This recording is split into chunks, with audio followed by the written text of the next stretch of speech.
Welcome. In this video, I'll show you how to import attendance via CSV here in Zoho People.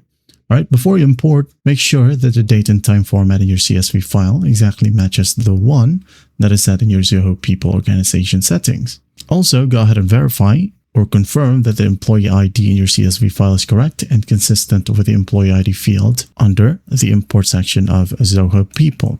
Alright, now once everything is set up, you can now go ahead and open up your admin account. And once you're in here under your admin account, you can go ahead over to operations right here at the bottom left, click on it. Now click on attendance. Now in here, just go to the top and click on check-in, check-out, import and export.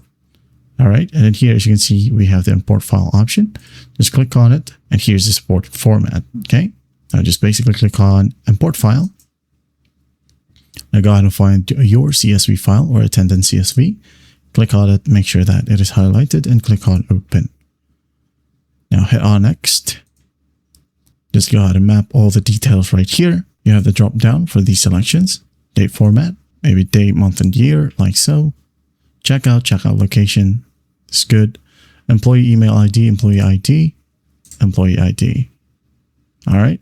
Check-in, office in, remote in, however you like it. All right.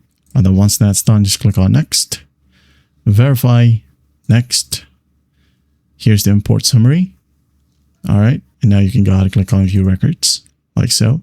Here you have it. That is basically it. Now in this section right here under the left panel, okay, let's say you are under the home tab, you can go to attendance. Now click on three dots right here and hit on import. All right. Same set of pages right here will show. And also you can export your data from here. There you go. Well, I hope this video helps and I'll see you in the next one.